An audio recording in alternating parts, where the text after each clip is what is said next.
What's up, y'all? Welcome back to Bass Fishing Declassified. In this video, we're going to share 3 deadly jerkbait retrieves that'll help you put more bass in the boat on jerkbaits this winter. Let's get into it. My sneakiest and kind of go-to jerkbait retrieve, especially when water temperatures get below 45 degrees, is the super long pause.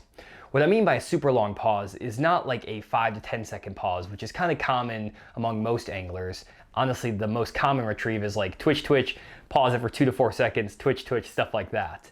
Instead, what I like to do is implement a 15 to 45 second pause on my jerkbait. You heard me right, 45 seconds. That is a very long pause, and a lot of guys will not have the patience to actually stop a bait for that long, but there's a very specific reason why I implement this retrieve. The 2 main factors that really got me to understand this retrieve worked really well is first, that as water temperatures get below 45 degrees, the bass are going to be a little bit more lethargic and less likely to chase a bait under certain conditions. Now, if you have wind and cloud cover and you have these great fishing conditions, yeah, those fish will come up and just chew a jerkbait on a 2 to 4 second pause. But if you get bluebird skies, no wind, or kind of like hazy days with no wind, those bass are going to be a little bit more lethargic. And especially if you have cloud cover, bass are going to have a harder time tracking and finding this jerkbait because jerkbaits don't really have that much vibration to them. They're a sight-oriented lure. All these factors combined make it that if you're fishing this jerkbait over, let's say, a rock or a tree or a brush pile, in cold water, in these calm kind of non-ideal conditions, the bass are not just going to go straight to that bait and chew it. Instead, they're going to slowly find that bait, get right behind that bait and just nose up to it, and if that bait sits there in front of their face long enough, they're going to grab it. And I've had so many days, guys, where I have caught some giant bass right behind other anglers fishing jerkbaits, and they're fishing this super fast retrieve, and I'm going with this 15 to 45 second pause. We'll go down one stretch of bank or fish one offshore brush pile. I'll catch 3 or 4 3+ pound bass off that same stretch or that same pile right after someone just fished it. It's like the fish never saw a bait before. Now, the key with this retrieve, guys, a super long pause, is that you want to make sure that your jerkbait is weighted properly so that it either perfectly suspends or very, very slowly sinks. And it kind of depends on the situation you're in. If the bait fish are basically still alive and happy and they're swimming around, then you want a jerkbait that's neutrally buoyant, that's perfectly suspending in the water column. This is usually the case anytime the water temperatures are above like 44, 45 degrees. And the reason for that is because you just want that bait to sit right in the middle of the water column at the same level the shad are in. And those shad will just be staying in that same water column. You can find them with your electronics and live scope and stuff like that. And you're basically putting your bait right where the bait fish are.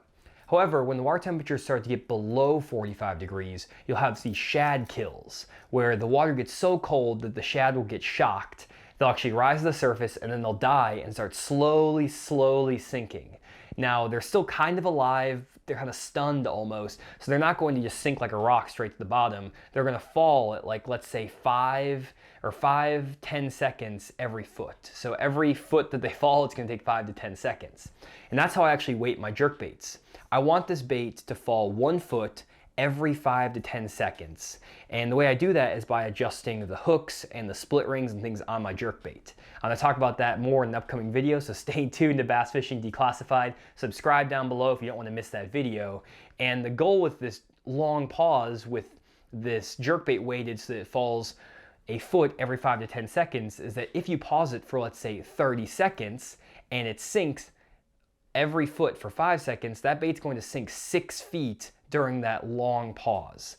It's not going to sink that far. It's not going to drop straight to the bottom if you're fishing in 15 or 20 foot of water, but it's going to fall just enough that it's going to kind of act like a dying or dead bait fish, and as that bass gets behind it and looks at it, it's just going to slowly flutter by its face and the bass just can't resist. Another great thing is after you work that jerkbait, you're usually going to pull it back up that 5 or 6 foot that the bait fell.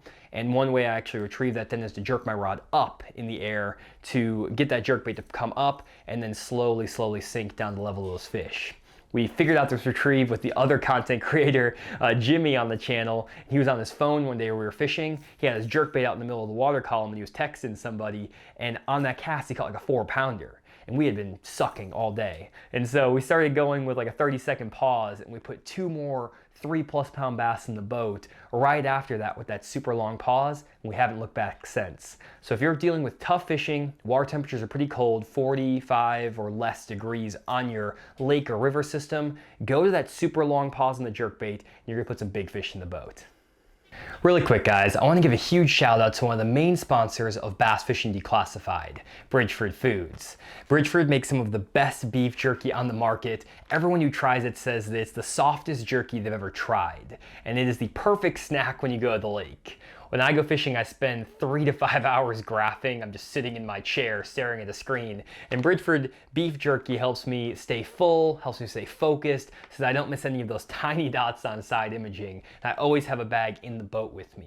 If you guys actually want to try Bridgeford beef jerky yourself, you can find it at your local Walmarts, gas stations, or dollar stores. And it's one of the few companies outside the fishing industry that actually puts major supports to professional fishermen and to content creators like the content creators here at Bass Fishing Declassified. So it's a great company that supports bass fishing and supports your hobbies, so make sure to show them some love as well. And also, for one lucky commenter on this video, we're going to be giving away a free case of Bridgeford beef jerky, 12 packs just like this, and it's going to be sent straight to your door. All you have to do is leave a comment down below letting us know what your favorite tip from this video is. Leave that comment, and one commenter is going to have their chance to win a free case of Bridgeford beef jerky. Shout out to Bridgeford, thanks for the support. Now back to the video. All right guys, so you guys have heard me talk about a suspending jerkbait a lot lately because this is the perfect time to be throwing one of these baits. I love throwing a jerkbait, and really once you find the right color, the right bait, and all the right tackle, it's all about finding the right cadence.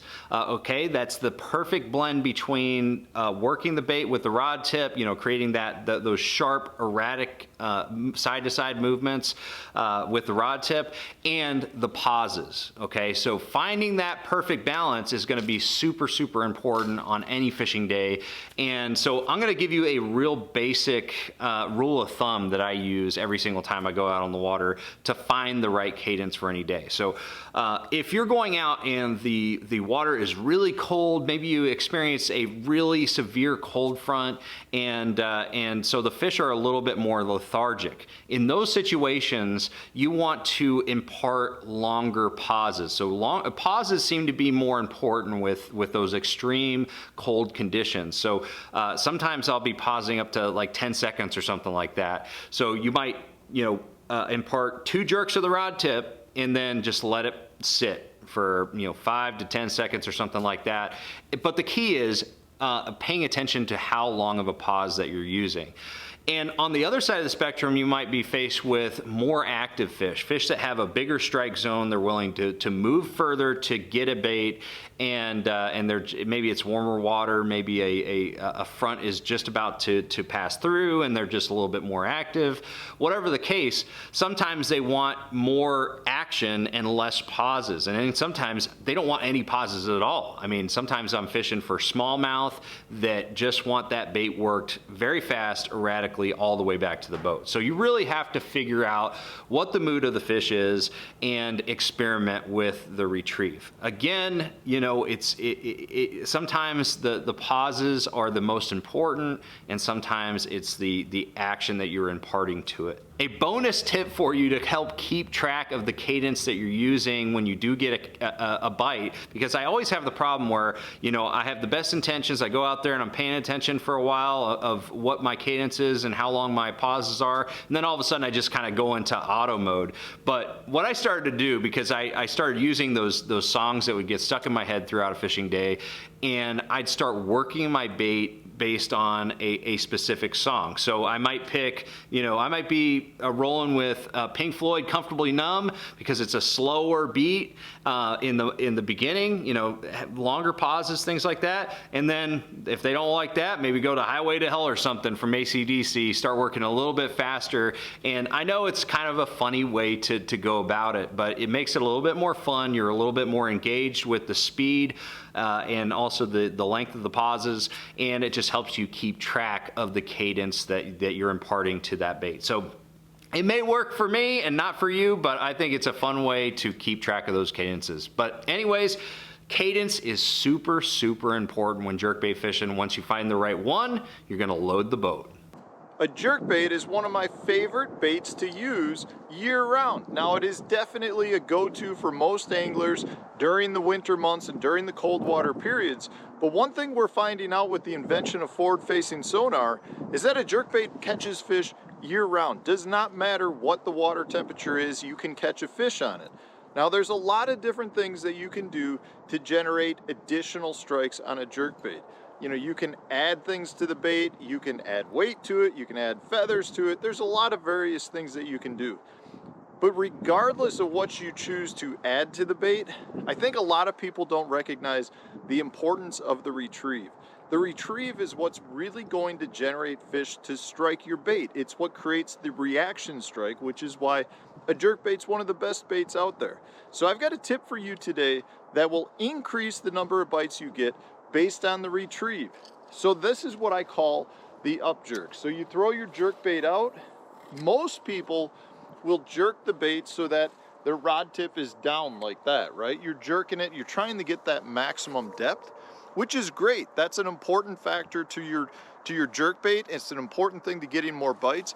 But during your retrieve, when you're jerking it down, jerk your rod up a couple of times and then go back to your down retrieve. So every fourth or fifth set of cadence. So if you're a jerk, jerk, pause, jerk, jerk, pause, do a jerk, jerk, pause, and then a quick up jerk. And what that up jerk does is it changes up the retrieve style, it changes up the cadence of the bait, and it creates that reaction strike. So when I'm jerking this Berkley Stunna down, what's gonna happen is it's always gonna wanna dig down. So when you're jerking with the rod tip down, it's doing the same thing. When you jerk the rod tip up, it pulls the bait up and it creates a very erratic action because you don't technically know what your bait's gonna do. When you jerk down, the bait always goes down head first, the lip does what it's supposed to do. When you jerk up, it creates a really erratic dart all over the place.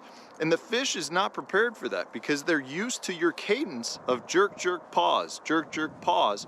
So they're always seeing the same thing. When you jerk your rod tip up, the bait wants to flee, it wants to get out of there, and that's what triggers those fish to strike.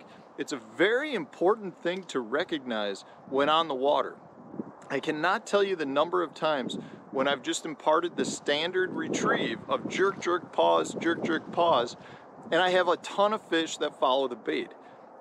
What I have recognized with forward-facing sonar is when you jerk the bait up, that's when you trigger a lot of those fish that would generally follow your bait to strike. So now on my retrieves, whether I'm using forward-facing sonar or not, I'm always imparting an up jerk where I snap the bait up with my rod tip high up in the air to create a very unusual movement of my jerk bait. It's something that triggers a lot of fish, and I would generally say that 10 to 25% of my bites now come right after the up jerk. So it's a really important thing to do. It will generate a lot of additional strikes for you. And I can tell you this is something a lot of pros on the national circuits are doing to have a lot of success throwing their favorite jerkbaits like this Berkley Stunna.